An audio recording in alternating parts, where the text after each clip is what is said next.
Salut à tous. Aujourd'hui, nous sommes le mercredi 1er avril 2026 et notre cher ami, notre frère, Matthew Ho, est avec nous. Bon retour parmi nous. Salut Nima, content de te voir. Matt, laisse-moi commencer par ce qu'a rapporté le Financial Times, à savoir que Trump a menacé d'arrêter de fournir des armes à l'Ukraine, à moins que l'Europe ne participe à la reprise de ce commerce d'armement. Et cela devient l'un des plus grands enjeux pour Donald Trump. Le fait que l'Europe ne coopère pas ou ne collabore pas avec lui dans ce commerce d'armement.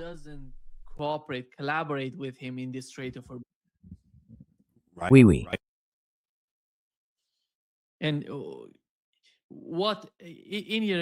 Et selon toi, puisque nous savons qu'en ce moment l'Europe, c'est, tu sais, l'Espagne, l'Italie et le Royaume-Uni, aujourd'hui Sharma a répété ce qui se passe. Sharma a dit « ce n'est pas notre guerre », mais ils ont envoyé des forces au Moyen-Orient d'ailleurs. Tu le sais. Mais après tout, Donald Trump n'est pas satisfait de l'OTAN.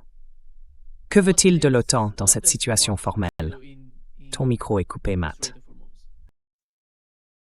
You're muted, Matt.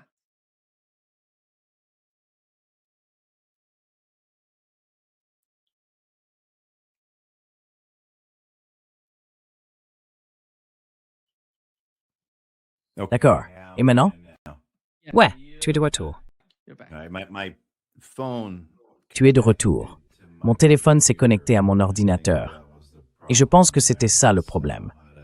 L'Espagne, le Royaume-Uni et l'Italie, tu les as justement mentionnés. Cela montre à quel point les choses ont changé en 20 ans. Je veux dire, il y a beaucoup de comparaisons, beaucoup de contrastes entre l'invasion de l'Irak en 2003 et cette guerre ici en 2026. Lors de l'invasion de 2003, le Royaume-Uni comptait 45 000 soldats. Pendant l'occupation, les Espagnols avaient environ 1500 ou 2000 soldats en Irak et les Italiens. The invasion in 2003, the UK had 45,000 troops. During the occupation, the Spanish had 1,500 or 2,000 troops in Iraq, and the Italians had about 3,000, if I remember correctly. Il y en avait environ 3000, si je me souviens bien. Je veux dire, la guerre en Irak était incroyablement impopulaire dans ces pays, et pourtant, ils ont continué à y participer. Ils sont restés fidèles à l'Alliance américaine. Ils ont rempli leur rôle de partenaires subalternes ou de vassaux dans l'Empire américain. Et maintenant, on voit que ce n'est plus le cas. Les Britanniques ont pas mal pris leurs précautions. Starmer dit une chose, où ils font une déclaration du genre. Eh bien, vous pouvez utiliser nos bases aériennes, mais uniquement à des fins défensives. Et ces fins défensives, ce sont des B-1 et des B-52 envoyés vers l'Iran. Donc je ne suis pas sûr de voir en quoi c'est défensif.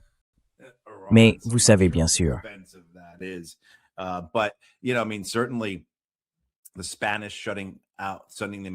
Les Espagnols qui ferment leur espace aérien, renvoyant les Américains, les Italiens qui disent « vous ne pouvez pas faire atterrir vos avions ici ».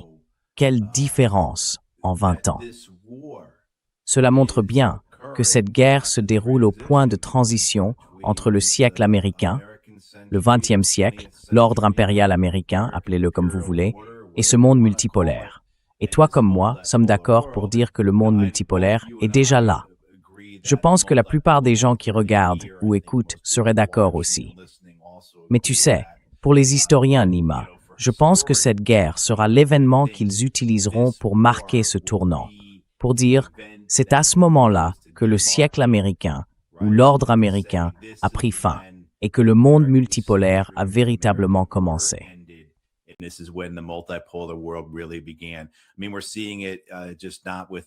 Je veux dire, nous le voyons non seulement avec la fracture de l'Alliance américaine, mais aussi avec les problèmes dans les relations avec les alliés du Golfe. Et quant à la direction que cela prendra, qui peut le dire, n'est-ce pas? Je veux dire, il y a là-bas des monarques au pouvoir qui dépendent des États-Unis pour rester en place depuis des décennies. C'est une bonne chose d'être un vassal des États-Unis quand on est un monarque du Golfe. Mais les problèmes, les tensions et les bouleversements bien réels que cette guerre a provoqués sont des choses qu'ils ne peuvent tout simplement pas ignorer ou balayer d'un revers de main. Les Bahreïnis en particulier.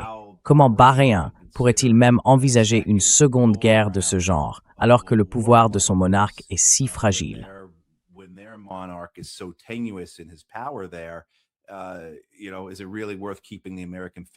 Tu sais, est-ce que cela vaut vraiment la peine de maintenir la 5e flotte américaine à Manama? C'était une question sur laquelle on pouvait spéculer en disant « Regardez, lorsque ces bases seront frappées, cela va poser un problème. Si le détroit d'Ormuz est touché, ou si leurs installations énergétiques sont attaquées et détruites, cela va créer un vrai problème pour les États du Golfe, et ils devront reconsidérer leurs relations avec les États-Unis. Mais cet autre aspect, à propos de l'OTAN de l'Europe, encore une fois, les Européens restent vagues à bien des égards. Ils se couvrent, tiennent un double discours. Scholz en est le meilleur exemple. Mais Sanchez et maintenant Meloni font preuve ici d'une bonne dose de fermeté. Cela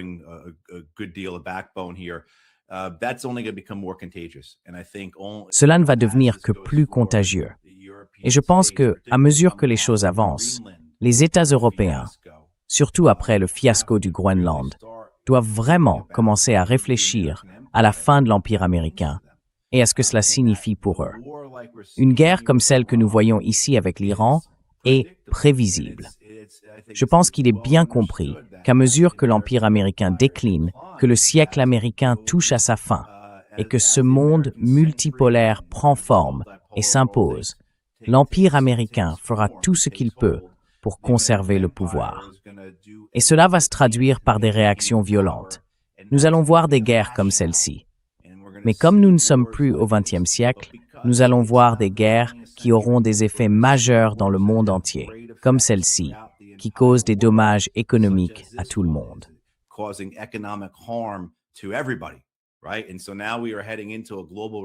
Exactement. Et donc maintenant, nous nous dirigeons vers une récession mondiale, voire une dépression mondiale. Ce n'est pas seulement les États-Unis qui font face à la perspective de la stagflation, c'est le monde entier. Le monde entier est confronté à une inflation plus élevée en même temps qu'à une récession. Et comment en sortir? Cela prend des années, surtout lorsqu'on dit qu'il faudra des années pour reconstruire les infrastructures énergétiques déjà détruites dans le Golfe. Nous faisons face à une récession mondiale qui durera des années, voire à une dépression, en plus de l'inflation. Donc, cette idée selon laquelle la guerre serait un événement profondément transformateur, on peut le constater dans les conséquences qu'elle entraîne, sera, y compris dans les discussions que nous voyons actuellement parmi les Européens, ainsi que dans certaines des décisions qu'ils prennent.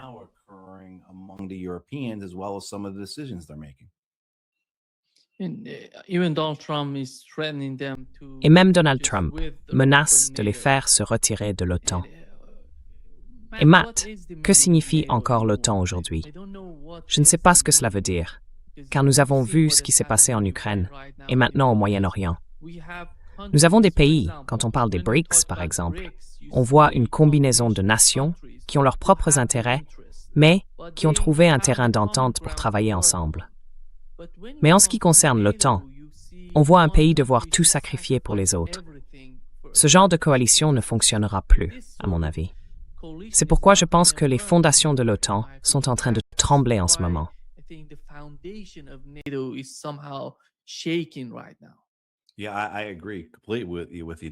Oui, je suis complètement d'accord avec toi, Nima. Le problème, c'est que beaucoup de ceux qui renforcent l'Europe, et je viens de dire que certains affrontent ce nouvel ordre mondial, tandis que d'autres le reconnaissent et en ont une peur bleue. Donc pour moi, quand je regarde le but de l'OTAN, ce que Bruxelles considère comme le but de l'OTAN, ou ce que les Allemands, les Français, les Britanniques, les Suédois, les Estoniens ou d'autres encore y voient, c'est une manière de maintenir le XXe siècle. Et donc, encore une fois, si nous considérons cette guerre comme la charnière, le moment où les historiens diront « c'est là que tout a basculé, que l'ordre mondial a changé, qu'un nouveau chapitre de l'histoire a commencé », ces personnes au pouvoir dans les capitales européennes ne veulent pas y renoncer. Elles ne veulent pas abandonner ce qu'elles ont eu de bon pendant des décennies en tant que vassaux de premier rang de l'Empire américain.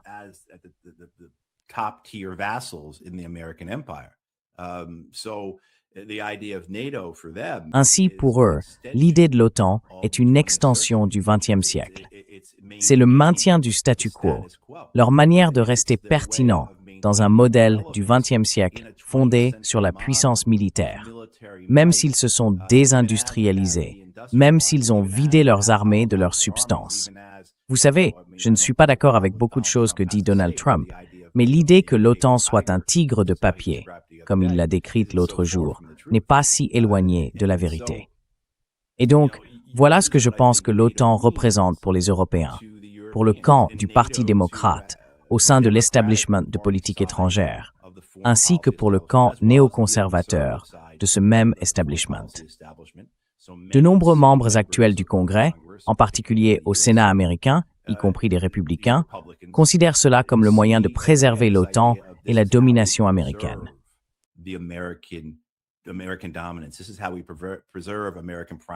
C'est ainsi que nous préservons la primauté américaine, ou l'hégémonie américaine, à travers quelque chose comme l'OTAN, n'est-ce pas?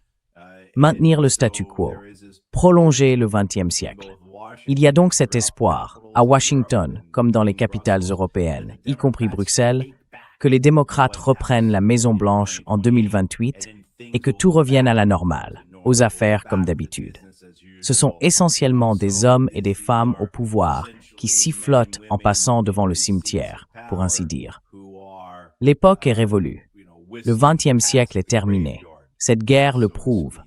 Mais ces gens veulent s'accrocher au passé, car c'est dans ce passé que leur pouvoir actuel prend racine, et ils ne voient aucun moyen de le conserver à l'avenir si les anciennes structures ne restent pas en place, l'OTAN étant la principale d'entre elles.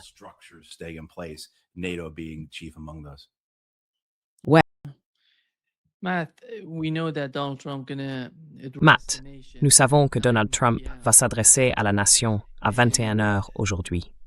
Et tout cela, comme tu l'as mentionné, comparer la guerre en Irak à ce qui se passe en ce moment. Le concept même d'une nouvelle guerre a toujours fait partie de la politique israélienne. Ce n'était pas fondamentalement les États-Unis qui poursuivaient cet objectif.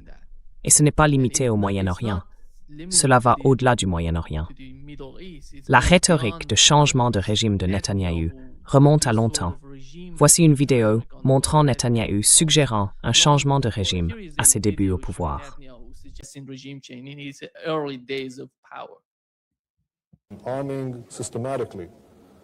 Armer, de manière systématique, la plupart des groupes terroristes qui opèrent contre l'Occident. Ils les ont formés sur leur propre territoire et dans des pays alignés sur l'Union soviétique. Ils leur ont fourni de l'argent, des valises diplomatiques, des refuges sûrs, et ainsi de suite. Si l'on retirait l'Union soviétique et son principal intermédiaire, l'OLP, le terrorisme international s'effondrerait. Il cesserait d'être aussi menaçant.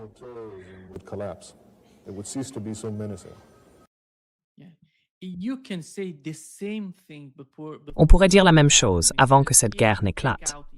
Et il dit que si l'on élimine l'Iran, la tête de la pieuvre, alors la pieuvre mourra. Le voilà donc avec cette guerre. Il mène cette guerre, après tout, parce que c'était, je dirais, son objectif ultime.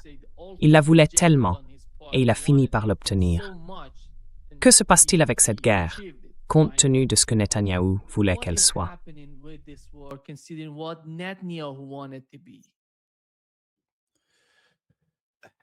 Oui, cette idée selon laquelle il suffirait de couper la tête du serpent et que tous les problèmes disparaîtraient, tu vois. Je pense que Netanyahou voit effectivement le monde de cette manière. Il considère l'Iran comme le quartier général de l'axe de la résistance. Et à bien des égards, il a raison. Dans le sens où les gardiens de la révolution islamique assurent une grande partie du leadership, du soutien, du commandement et du contrôle, ainsi que des aspects structurels. Cependant, l'axe de la résistance est incroyablement décentralisé, mais pas au point de ne pas avoir eu la patience stratégique d'attendre ces dernières années. C'est quelque chose sur lequel je me suis trompé à plusieurs reprises, en critiquant le Hezbollah ou en supposant qu'il avait vraiment été neutralisé, alors qu'en réalité, non. Ils attendaient simplement leur heure.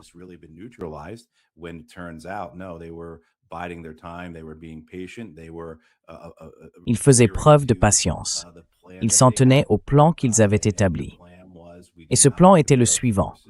Nous ne déployons pas nos forces tant que la guerre totale n'a pas commencé, tant que l'Iran n'a pas été attaqué. C'est à ce moment-là que nous engageons nos forces, car c'est alors que nous pouvons frapper au mieux une coalition Israël-États-Unis, pays arabes, déjà surmenée et étirée. Si nous agissons de manière fragmentée, nous serons détruits. Et c'est essentiellement ce que l'on a vu avec la résistance palestinienne à Gaza. Le Hamas, le djihad islamique palestinien et les autres groupes de résistance ont lancé les attaques du 7 octobre de leur propre initiative. Nous savons qu'il n'y a pas eu de coordination, même s'ils ont essayé de coordonner, tenter d'impliquer le Hezbollah et l'Iran dans la planification. Et ceux-ci ont refusé. Le Hezbollah a rejoint le combat un jour ou deux plus tard, avec des attaques de roquettes et de drones sur le nord d'Israël.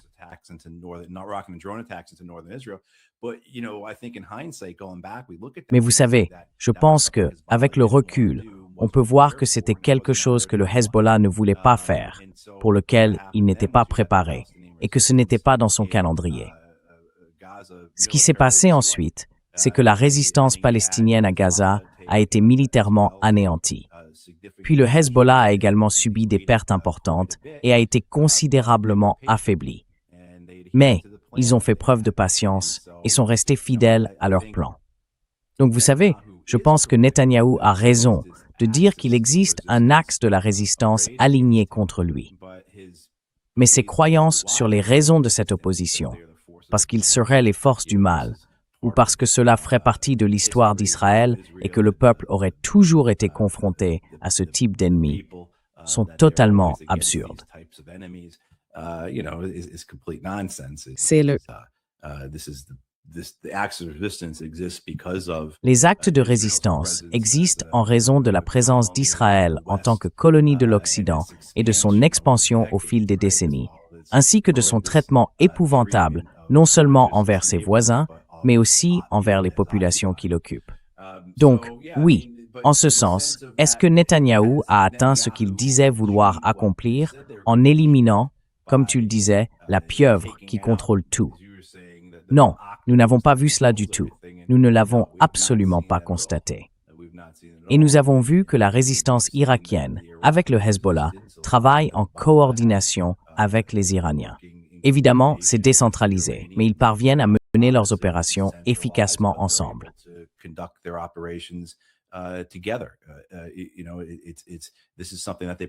Vous savez, c'est quelque chose pour lequel ils se sont préparés et pour lequel ils ont construit une infrastructure afin de mener une guerre de ce type qu'on ne peut pas simplement écraser. On a beaucoup parlé de la stratégie de défense en mosaïque de l'Iran, où le pays est divisé, je crois, en une trentaine de commandements militaires différents. Cela empêche qu'une seule frappe puisse détruire toute la structure de commandement, car tout est décentralisé. C'est un peu comme, à mon avis, fonctionne l'axe de la résistance. Il y a de la coordination et de la communication. Ils se soutiennent mutuellement, mais éliminer l'un ne signifie pas éliminer les autres.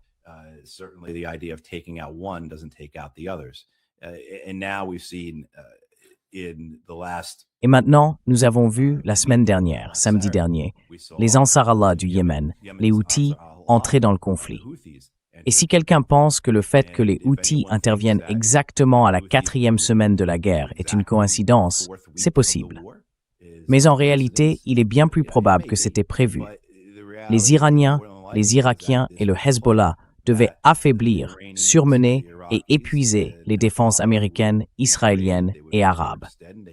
Puis, les Houthis devaient intervenir à la 4e semaine pour exercer une pression supplémentaire. Il faut aussi compter la guerre économique avec la fermeture du détroit d'Ormuz et les attaques contre les installations aériennes.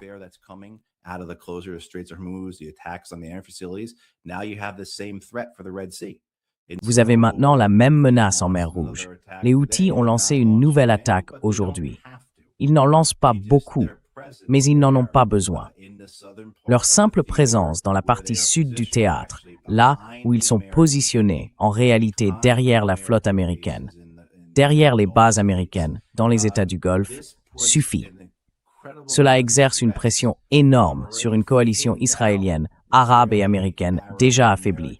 On voit donc davantage d'escadrons américains être déployés, des escadrons d'A-10, davantage d'hélicoptères Apache dans la région, qui pourraient être utilisés pour une invasion terrestre ou une tentative de prise de l'île de Karg, de Keshm ou de l'une des autres îles du Golfe Persique.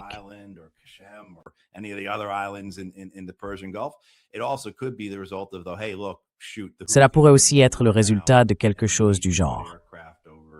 Regardez, les Houthis sont maintenant dans la guerre et nous devons déployer des avions au-dessus du Yémen. Envoyer des A-10 au-dessus du Yémen, compte tenu de la capacité des Houthis à abattre des appareils, pourrait être un peu irresponsable. Mais bon, nous verrons à quoi ces avions seront utilisés. Le fait que les Houthis soient intervenus au bout de 4 semaines me montre qu'il y a un plan et l'exécution d'un plan, une stratégie que l'axe de la résistance suit. Et quand on compare cela à ce que nous avons vu de la part des États-Unis, des Israéliens et de la coalition arabe, c'est comme comparer la marche impériale de Star Wars à de la musique de cirque en termes de niveau de compétence en jeu ici.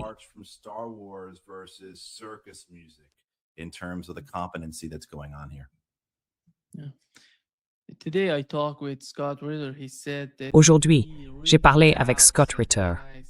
Il a dit qu'il doutait vraiment que les États-Unis mettent à exécution un plan d'invasion, car cela nécessiterait beaucoup de préparation et un grand nombre de forces dans la région. Et ce n'est pas ce qu'il observe. Mais il a ajouté qu'il pourrait s'agir d'une sorte de raid. Alors la question est, s'ils y vont, qu'est-ce que cela signifie? Une sorte de raid. Que veulent-ils faire?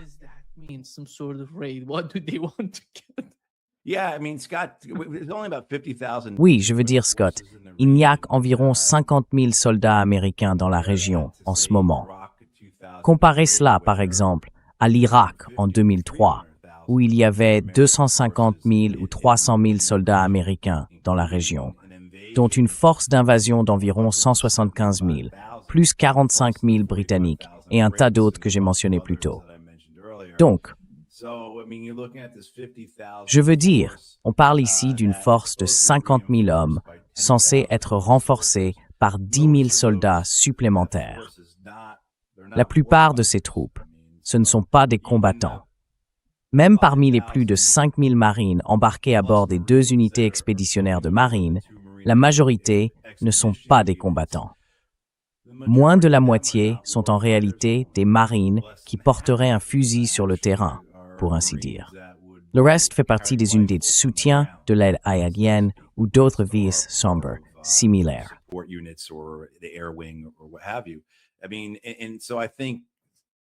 Je veux dire, je pense que Scott a raison. C'est une force trop légère pour faire quoi que ce soit qui implique d'occuper et de tenir le terrain. Il y a toutes sortes de questions. D'où partirait-on? Ce serait forcément une attaque aéroportée, bien sûr, et cela représente une grande distance à parcourir. Comment les ravitaillerait-on? Comment les renforcerait-on? Comment les évacuerait-on médicalement? On enverrait aussi des troupes sur un terrain que les Iraniens non seulement connaissent, mais qu'ils ont préparé pour une invasion. Les Iraniens ont déclaré ouvertement « Nous accueillons une invasion américaine ». En gros, ils disent que des troupes américaines au sol en Iran, que ce soit sur les îles ou sur le continent, joueraient exactement dans leur plan.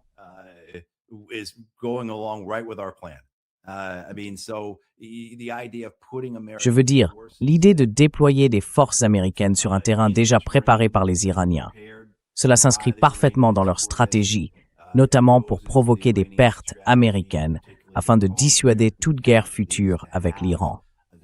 Mais je suis aussi très inquiet à l'idée que des marines et des soldats américains soient confrontés à la guerre moderne. Je ne crois pas que le corps des marines des États-Unis ni l'armée américaine soient prêts pour cela. Et par là, je veux dire spécifiquement la guerre par drone. Je ne pense tout simplement pas qu'ils y soient préparés. Même si nous avons observé, soutenu et participé pendant 4 ans à la guerre en Ukraine, Je ne crois pas que l'armée américaine se soit adaptée à ce type de guerre.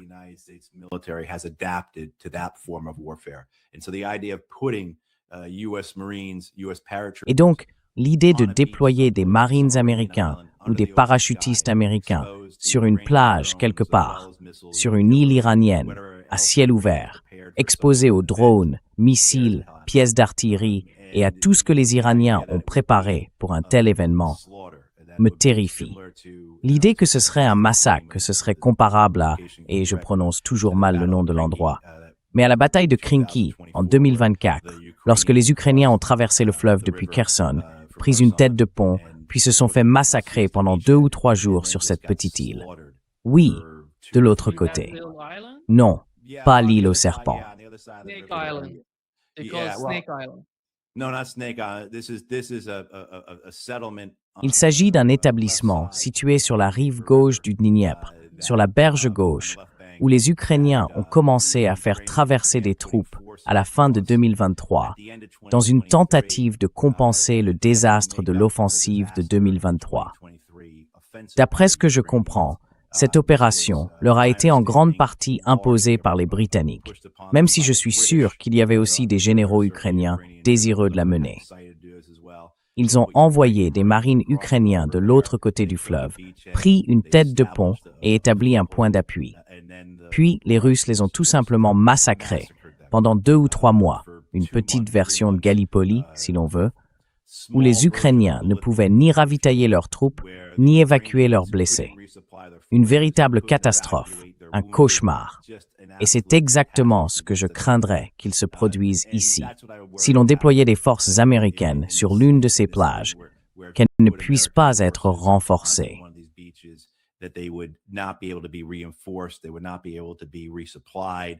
Ils ne pourraient pas être réapprovisionnés, et évacuer les blessés serait incroyablement difficile. Ce serait comme Khe Sanh, si les gens se souviennent de cette bataille des marines au Vietnam, ou comme Dien Bien Phu, les Français contre les Vietnamiens. C'est le genre de piège dans lequel on s'est enfermé. Mais l'idée qui circule, cette absurdité selon laquelle nous prendrions l'île de Karg et que cela nous donnerait une forme de levier sur les Iraniens parce que nous contrôlerions leurs installations d'exportation. Eh bien, les Iraniens peuvent simplement couper le pétrole, donc cela n'a pas vraiment d'importance. Nous ne pourrions de toute façon pas l'utiliser à nos propres fins.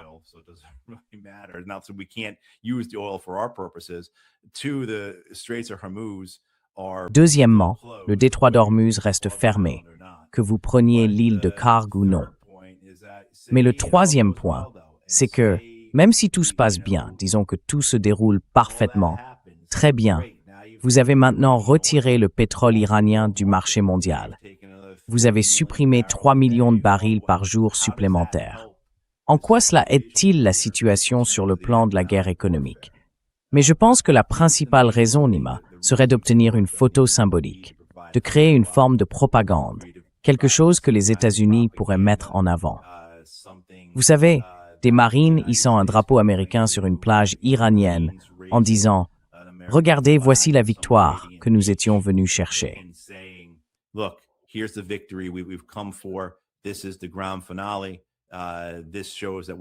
C'est le grand final.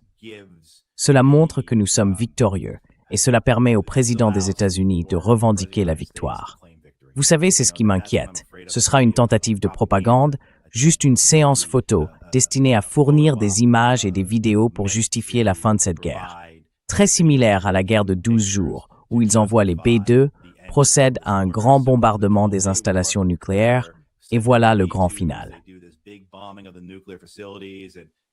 Le grand spectacle à la fin du festival de feux d'artifice, n'est-ce pas? C'est tout.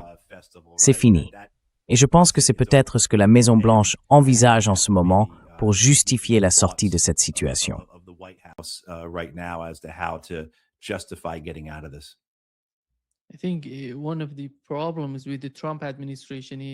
Je pense que l'un des problèmes de l'administration Trump, c'est qu'on ne voit pas de personnes qui connaissent, par exemple, ce qui s'est passé en Ukraine. Nous avons beaucoup d'expériences issues du champ de bataille là-bas.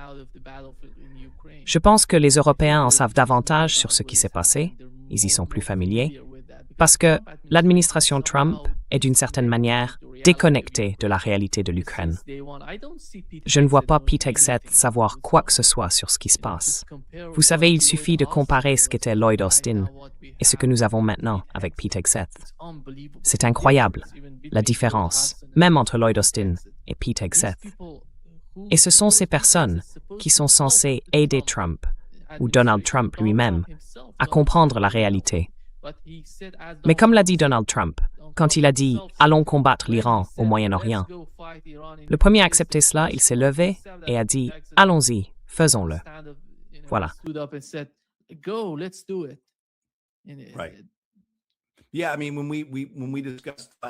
Oui, je veux dire, quand nous avons discuté l'année dernière des raisons pour lesquelles Pete Hegseth avait été choisi, je pense que c'est ce que nous avions conclu, que c'est son rôle. Il a été sélectionné parce qu'il allait être farouchement loyal envers le président. Et ensuite, parce qu'il allait être le plus grand défenseur du président, le plus grand porte-voix, le plus bruyant des trompettes, le plus enthousiaste des supporters du président. Et c'est exactement ce que nous voyons se produire ici. Sa fanfaronnade, son arrogance, sa vanité. Vous savez, il dirige des prières depuis le pupitre pour le massacre des ennemis de l'Amérique et la protection des forces américaines. Cet homme s'est attiré un blâme du pape, le deuxième pape en environ 1 an, à avoir réprimandé un haut responsable américain.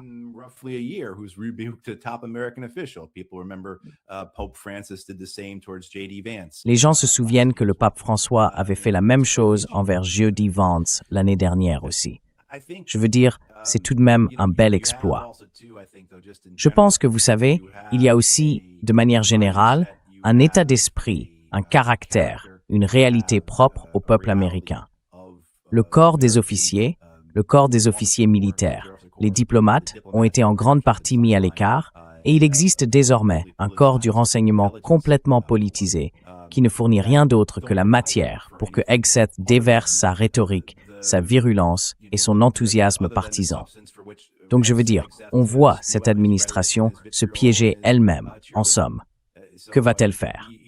Et maintenant, d'accord, disons qu'il n'y aura pas de cessez-le-feu. Disons que Donald Trump ne déclare pas la victoire et ne rentre pas chez lui.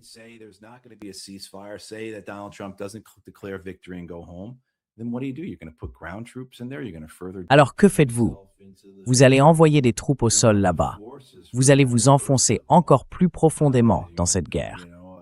Vous n'avez pas les forces pour cela. Tout d'abord, vous le savez aussi bien que moi, le temps vous est compté. L'économie mondiale s'effondre. Votre propre économie s'effondre. Vous avez les élections de mi-mandat qui approchent en novembre et votre popularité, Monsieur le Président, est au plus bas. Cela ne va rien arranger. Alors, d'accord. Quel est le modèle dans ce cas? Vous pouvez déclarer la victoire et rentrer chez vous, mais les Iraniens ne choisiront peut-être pas de jouer le jeu. Et je ne leur en voudrais pas s'ils ne le faisaient pas. Les Iraniens ont dit que cette guerre aurait une issue déterminante.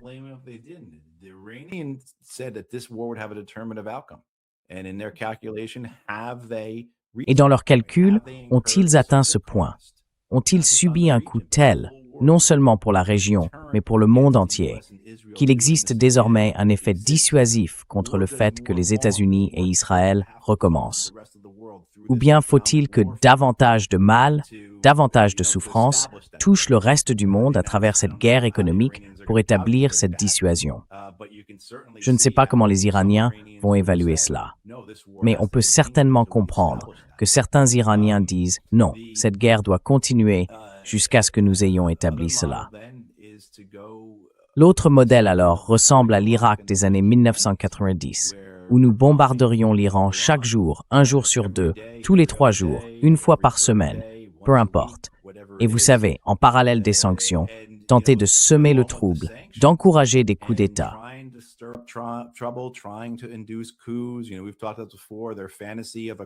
Tu sais, on a déjà parlé de leur fantasme d'un soulèvement kurde, non? Toutes ces choses qu'on a faites tout au long des années 1990 en Irak. Tu sais, Bill Clinton a bombardé l'Irak 1 jour sur 2, voire tous les 3 jours, pendant toute sa présidence, non? Alors, est-ce le modèle qu'ils vont suivre? Mais nous revoilà, Nima, à parler de mentalité du XXe siècle. Et je ne pense pas que cette idée de ce qu'on appelait le confinement de l'Irak, cette idée selon laquelle on allait contenir l'Irak et qu'ainsi Saddam Hussein ne poserait pas de problème, ait vraiment fonctionné. En réalité, on espérait qu'en continuant à remuer les choses avec nos bombardements, les sanctions et en soudoyant les bonnes personnes, il y aurait finalement un changement de régime.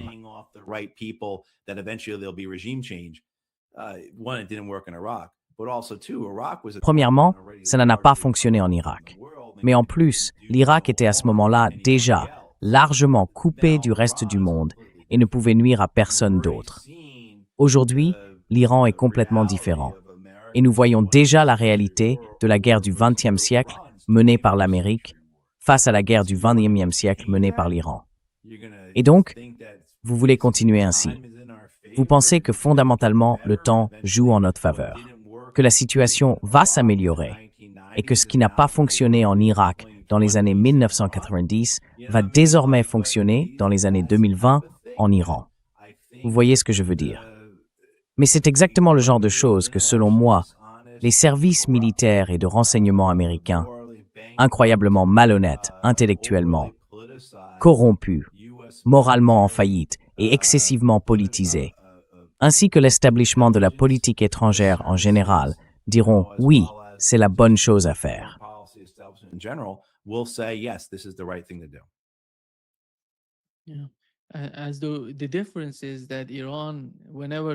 La différence, c'est qu'en Iran, chaque fois qu'ils attaquent une installation pétrolière ou autre chose en Iran, ils vont se faire frapper en retour 2 ou 3 fois plus fort par ces États arabes, ensemble avec Israël.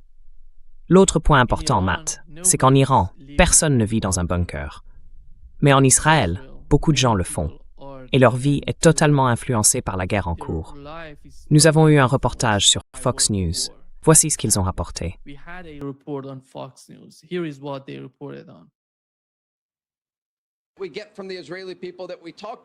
Ce que nous entendons des Israéliens avec qui nous parlons, c'est qu'ils veulent en finir. Ils ne veulent plus avoir à gérer cette situation. Ils ne veulent pas que leurs enfants grandissent dans des abris anti-bombes. Mercredi, demain, le peuple israélien marquera la première nuit de Pessah et beaucoup d'entre eux célébreront leur Seder de Pessah dans des abris. C'est une réalité dont ils sont las.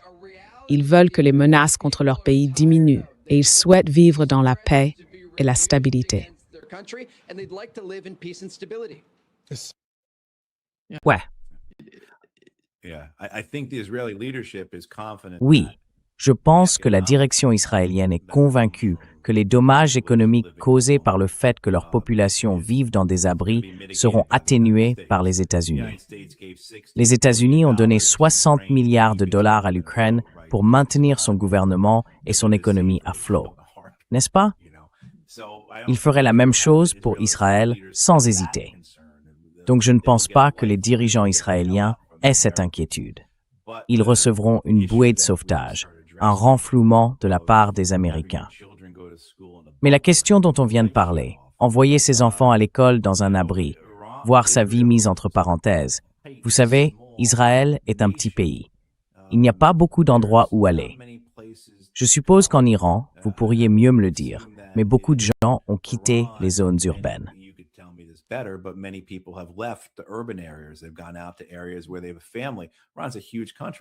Ils sont partis dans des régions où ils ont de la famille. L'Iran est un pays immense. Il fait environ 4 fois la taille de la Californie. Et nous avons déjà constaté que des millions d'Iraniens ont été déplacés.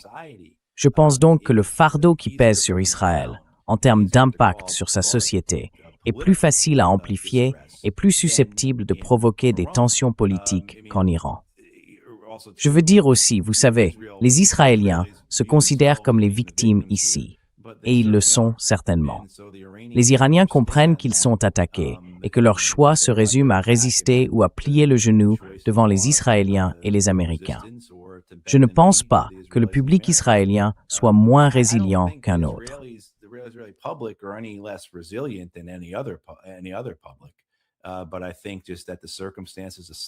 Mais je pense que les circonstances elles-mêmes la taille du pays, la réalité de vivre dans un bunker plutôt que, disons, d'aller chez ses cousins à la campagne ou quelque chose comme ça, auront un véritable effet, un effet très concret. Donc je pense qu'il y a une pression à ce niveau-là. Et il y a aussi en Israël des élections prévues cette année. Vous savez, au départ, je n'ai rien vu de plus récent à ce sujet, mais au début de cette guerre, je pense que l'estimation de Netanyahou, celle de sa coalition au pouvoir, était que la guerre se passerait bien, qu'ils avanceraient la date des élections pour qu'elles aient lieu juste après la fin de la guerre, le plus près possible, et qu'ils resteraient ainsi au pouvoir.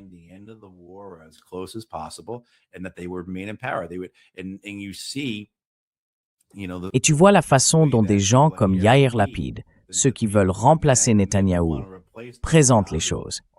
Ils ne critiquent pas la guerre, mais dénoncent l'incompétence de Netanyahou. Donc, la guerre reste populaire en Iran, mais cela ne veut pas dire que ceux qui la dirigent vont le rester. Surtout si elle ne se déroule pas comme ils le prétendent. Et on peut relier cela à cette idée. Si ça ne se passe pas comme prévu, ce n'est pas parce que nous avons tort, mais parce que la direction est incompétente et corrompue. C'est d'ailleurs ce qui pèse aussi sur Netanyahou.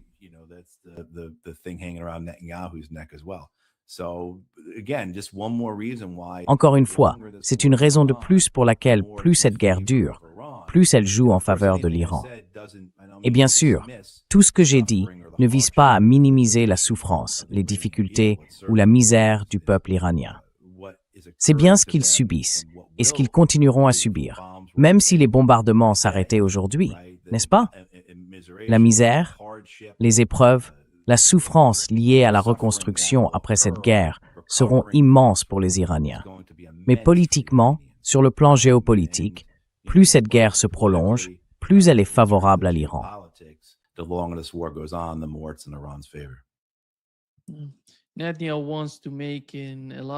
Netanyahou veut conclure une alliance avec les États arabes pour s'opposer aux actes de résistance. Il a échoué dans son premier plan visant à détruire la tête de la pieuvre. En ce moment, il parle de former une sorte d'alliance avec l'Arabie saoudite et les Émirats arabes unis. Mais le problème, c'est que l'opinion publique n'est pas là pour soutenir Israël. Je ne sais pas quel est le niveau des renseignements du Mossad dans ces pays, car d'une certaine manière, cet homme semble totalement déconnecté de la réalité. C'est juste, qui va t'aider? Parlons du Koweït, des Émirats arabes unis, de l'Arabie saoudite. Tu parles du peuple comme étant l'armée, pas des dirigeants comme étant l'armée.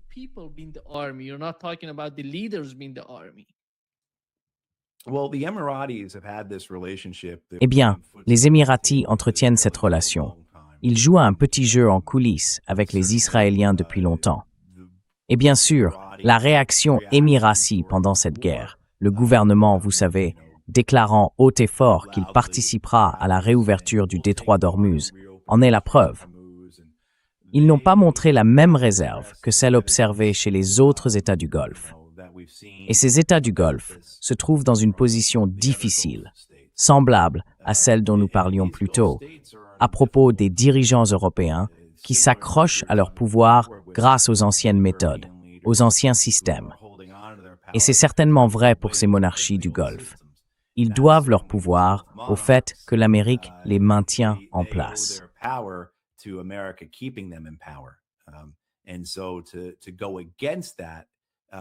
Et donc, aller à l'encontre de cela pourrait être suicidaire. En même temps, ce qu'ils voient, c'est la réalité que leurs nations sont attaquées. Ils constatent d'énormes contractions dans leurs économies. Ils se retrouvent essentiellement dans un gouffre sur le plan des revenus pour les années à venir. Ils voient leurs investissements, ainsi que ceux faits chez eux, fuir, disparaître, s'évaporer. N'est-ce pas?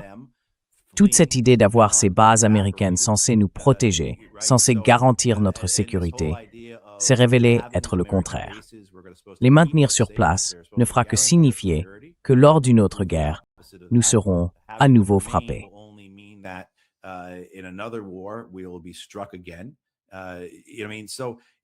Je veux dire donc, si l'on regarde cela de manière logique ou rationnelle, il n'y a aucun sens pour ces États du Golfe à poursuivre la relation actuelle avec les Américains.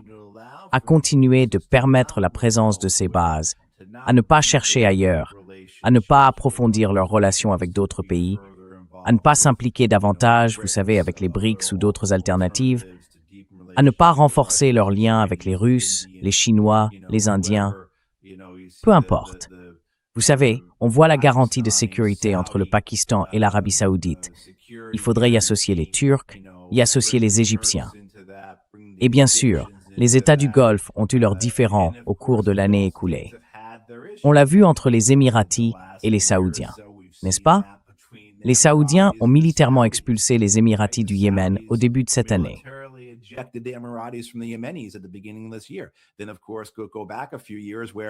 Et puis, bien sûr, revenons quelques années en arrière, quand on pensait qu'il allait y avoir une guerre contre le Qatar, et qu'il y a eu un blocus contre le Qatar pendant 3 ou 4 ans. Je veux dire, il y a aussi toutes ces différences qui existent là-bas, vous savez. Donc c'est une situation très complexe. Ces monarques essayent de déterminer ce qui est le mieux pour eux afin de rester au pouvoir. Et je pense que pour les Émiratis, MBZ et sa famille, ils ont conclu que la meilleure façon pour eux, puisqu'ils n'ont ni la taille ni les ressources de, disons, l'Arabie saoudite, c'est de continuer à s'aligner sur les Israéliens et les Américains.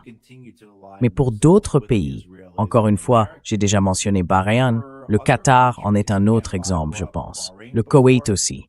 Quelle est la meilleure voie à suivre dans tout cela?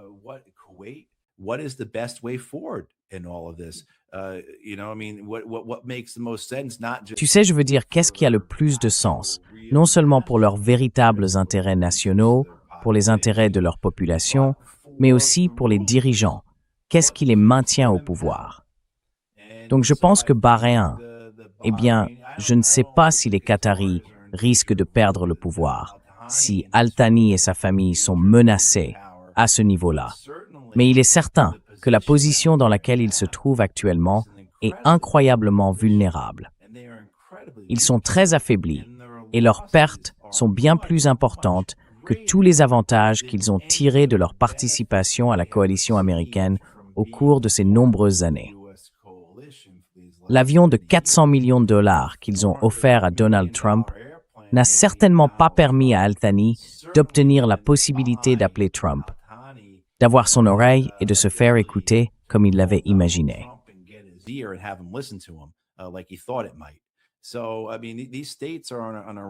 Donc je veux dire, ces États sont dans une situation vraiment délicate, essayant de comprendre comment aller de l'avant, car je pense qu'il devrait leur être clair qu'à moins que les choses ne changent, à moins que l'Iran n'obtienne la dissuasion qu'il recherche, à moins que la souveraineté iranienne ne soit protégée, une autre guerre aura lieu.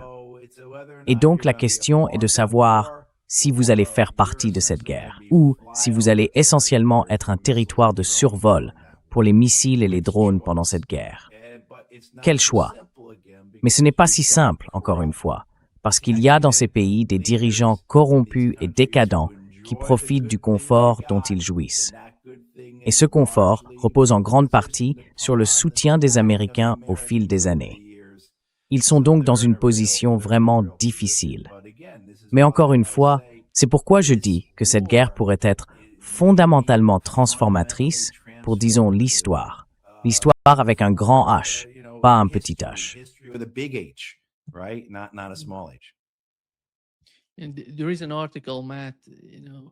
Il y a un article, Matt, dans le magazine Time.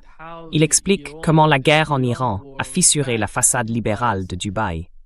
Il affirme que la guerre en Iran pousse les Émirats arabes unis à révéler leur véritable nature autoritaire, en réprimant toute personne partageant des photos des attaques de missiles et de drones, ainsi que de leurs conséquences. Des centaines de personnes ont été arrêtées, des téléphones saisis dans la rue. Un touriste de 60 ans a été inculpé de cybercriminalité simplement pour avoir filmé les dégâts. Ouais. Et tu vois la réaction des Émirats arabes unis. Les élites des Émirats étaient incroyables à propos de cet article du magazine Time. Du genre, pourquoi dirais-tu ça? Nous t'avons aidé pendant tant d'années et maintenant tu es contre nous.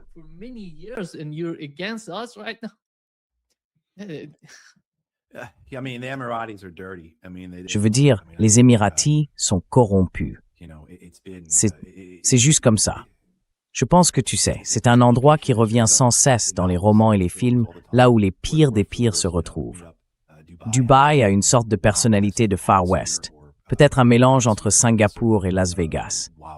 Mais je pense que, clairement, la manière dont les Émiratis se sont impliqués, que ce soit dans la guerre au Yémen, en soutenant les FSR au Soudan, ou par leur rôle à travers l'Afrique dans le commerce illégal de l'or qui coûte on ne sait combien de vies chaque année, en dit long.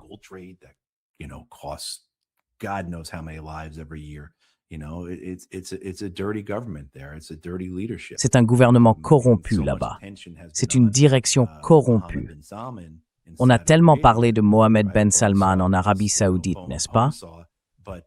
Bonne, vous savez, bonne sort, mais beaucoup moins d'attention aux Émiratis aux États-Unis. Et les Émiratis, ainsi que les Qataris, exercent une influence considérable aux États-Unis, pas au même niveau que les Israéliens, mais le nombre de groupes de réflexion, de conférences, de lobbyistes et de représentants qu'ils emploient à Washington, D.C. est incroyablement important. Incroyablement important.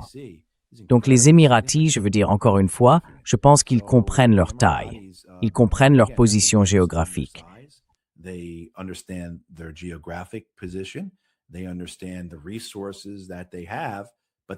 comprennent les ressources dont ils disposent, mais ils savent que tout cela est limité. Alors, ils ont essayé, enfin non, ils ont réussi à peser au-delà de leur poids grâce à leur volonté de conclure des accords à huis clos, à leur disposition à soutenir des choses comme les FSR au Soudan, à leur volonté de se salir les mains. Et oui, pour revenir à cette idée, comme le disait le magazine Time, cela a un peu levé le voile, n'est-ce pas? Ce voile a toujours existé. Et maintenant, on voit les choses telles qu'elles sont vraiment. Donc, encore une fois, je pense que les Américains vont maintenir cette relation avec les Émiratis.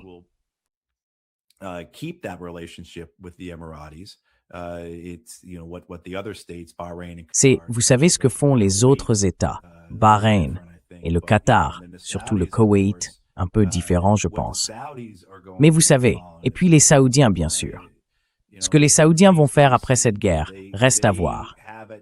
Ils ont à certains moments pris des initiatives pour s'affirmer sur la scène internationale, tout en gardant une marge de sécurité vis-à-vis des États-Unis. Nous avons vu que leur relation avec l'administration Biden était extrêmement tendue. Nous les avons vus nouer de très bonnes relations avec les Russes, n'est-ce pas? Les opportunités existent certainement aussi pour les Chinois. Ils entretiennent ces relations avec les Turcs et avec les Pakistanais. Et donc, les Saoudiens se positionnent après tout cela. Et ils ont aussi à leur crédit.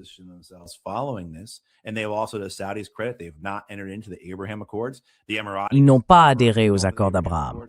Les Émiratis ont été les premiers à y entrer. Je crois qu'ils ont été les premiers. Mais ils s'y sont engagés immédiatement. Exactement.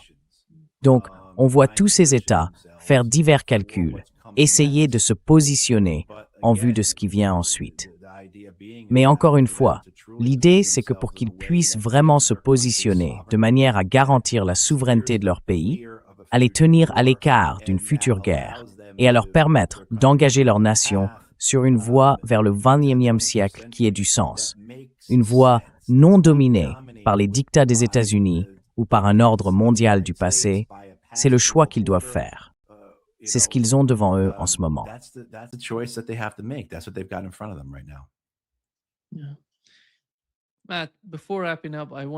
Oui. Matt, avant de conclure, j'aimerais te lancer un petit défi. Si tu faisais partie, disons, du cercle rapproché de Donald Trump, que lui conseillerais-tu avant qu'il s'adresse à la nation ce soir à 21h? Que lui dirais-tu? Quel genre de conseil lui donnerais-tu?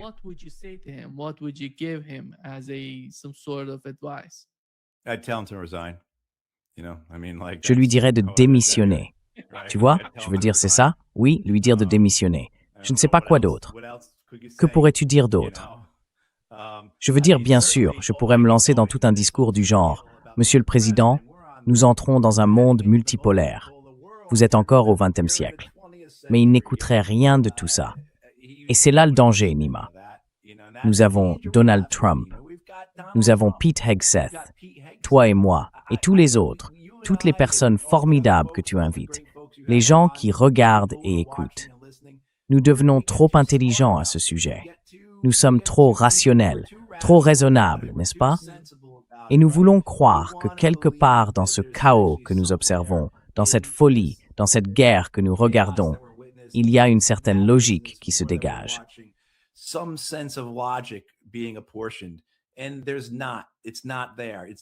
Et il n'y en a pas. Ce n'est pas là. C'est Donald Trump, c'est Pete Hegseth, c'est Marco Rubio, c'est Caroline Leavitt. Vous savez, ce sont ces personnes qui prennent les décisions. Alors oui, que diriez-vous si c'était Barack Obama ou George W. Bush? Juste différentes formes de criminels de guerre, vous voyez?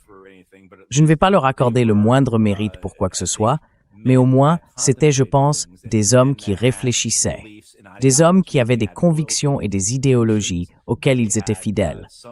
Ils avaient une certaine notion de responsabilité envers les institutions qu'ils occupaient, n'est-ce pas? Et on pouvait débattre avec eux, on pouvait communiquer avec eux, je crois. Mais cet homme-là, non.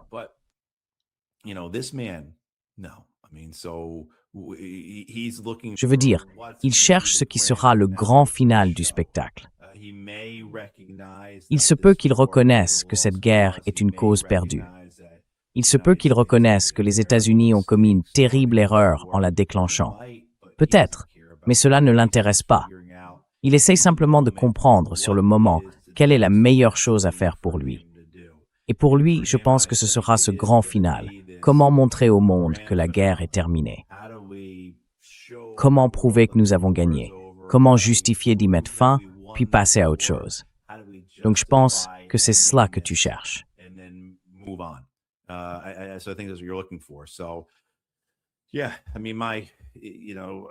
Oui, je veux dire, Mike, tu sais, je suppose qu'on pourrait dire, Monsieur le Président, sortez-en simplement. Mettez fin à cette guerre, déclarez la victoire, rentrez à la maison.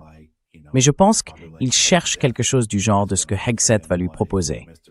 Monsieur le Président, nous allons faire débarquer ces marines du Tripoli et de ces navires jumeaux. Nous les baserons à Oman, ou en Arabie Saoudite, ou au Koweït, ou ailleurs. Ensuite, ils effectueront un assaut aérien sur Clark. Ils y resteront 3 jours, etc., etc., etc. Beaucoup de photos d'eux sur la plage avec des drapeaux américains. Et ensuite, on pourra essentiellement dire que les Iraniens ont capitulé, qu'ils en ont eu assez, et alors nous les retirerons et ce sera la fin de l'histoire.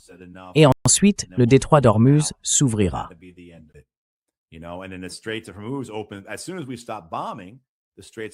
Dès que nous avons cessé de bombarder, le détroit d'Ormuz s'est rouvert. À moins que, encore une fois, nous en revenions à cette question. Cette guerre a-t-elle été suffisante pour les Iraniens? Ont-ils causé assez de tort à l'échelle mondiale? Le monde a-t-il vu clairement le risque qu'il y a à laisser les États-Unis et Israël agir comme ils le font sans rien changer? Est-ce suffisant pour les Iraniens? Oui. Je veux dire, ont-ils créé des conditions telles que, lorsque les Israéliens et les Américains voudront recommencer, le reste du monde dise « Non, vous ne pouvez pas faire ça, c'est trop destructeur. » C'est trop, oui. Je veux dire, en est-on déjà là? Je ne sais pas si quelqu'un dit ce genre de choses au président. Je ne sais pas si ce calcul existe, cette compréhension de ce que les Iraniens cherchent réellement à accomplir. Je veux dire, ils comprennent certainement que le prix du pétrole a augmenté. Même si aujourd'hui, il est redescendu au niveau où il était quand je suis venu vous parler hier.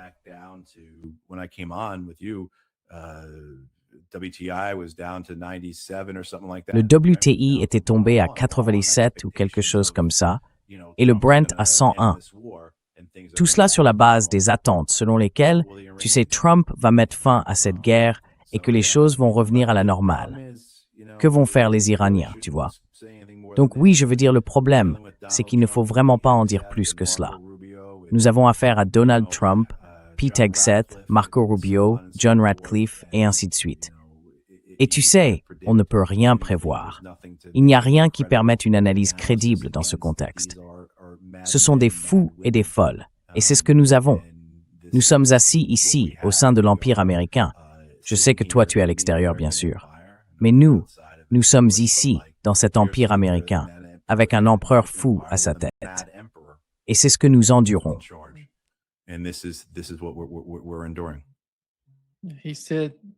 Il a dit qu'il adore traîner avec des perdants. Et quand on est président et qu'on dit vraiment ça, ça veut dire beaucoup. Et ses partisans feront la queue pour lui lancer des éloges. Nous l'avons déjà dit, Hegseth. Pourquoi a-t-il obtenu ce poste? Parce qu'il savait quel genre de flagorneur Hegseth était. Tu vois, et c'est ce qui m'inquiète. C'est pour ça que Dan Kane a été nommé président des chefs d'état-major interarmés. C'est pour ça qu'ils ont sorti Kane de sa retraite. Je sais que Trump connaissait Kane. Kane a dirigé la guerre aérienne contre l'État islamique. Donc Trump pouvait avoir confiance en lui. Trump raconte aussi une histoire selon laquelle Kane aurait mis une casquette « Make America Great » en uniforme lorsqu'il a rencontré le président. Je connais quelqu'un qui connaît Kane et qui dit que cela n'a probablement pas eu lieu. Mais tu sais, c'est l'histoire que Trump raconte. Et c'est ce que Trump croit.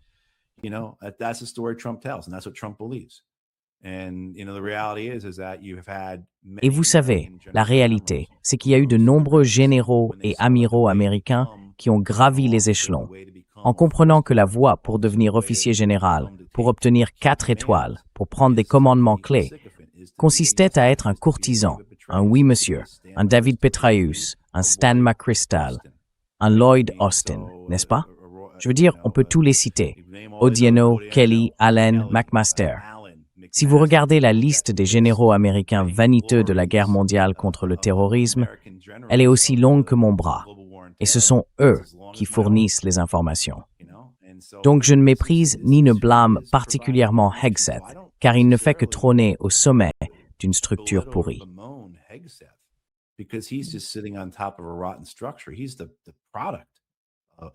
Il est le produit du complexe de sécurité nationale, de l'état de guerre.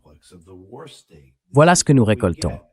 Des décennies de guerre, des décennies de corruption, des décennies de lâcheté et d'incompétence, des décennies de guerre perdue, des décennies à construire des navires et des avions qui sont des cauchemars d'entretien pendant que les sous-traitants s'enrichissent.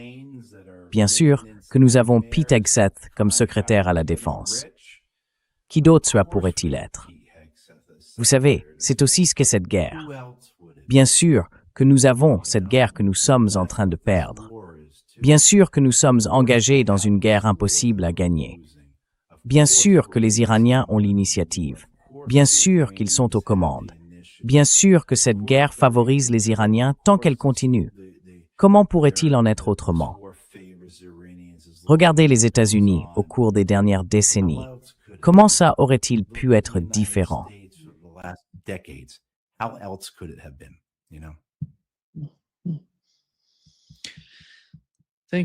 Merci beaucoup, Matt. Et voyons ce que Donald Trump dira ce soir à 21h. Exactement, exactement. Eh bien, merci Nima. Tu es trop modeste pour le dire. Mais tout le monde, s'il vous plaît, aimez et abonnez-vous à l'émission de Nima et aidez-le à développer son audience. Tu en es à environ 400 000 abonnés maintenant, ou quelque chose comme ça. Oui, ça approche. Oui, c'est fantastique. C'est génial. Je vois que tu es souvent cité. On m'envoie souvent des choses du genre « Hey, tu as vu ça ?» Et très souvent, c'est une interview que tu as faite avec quelqu'un. Donc oui. Merci. Merci, Matt.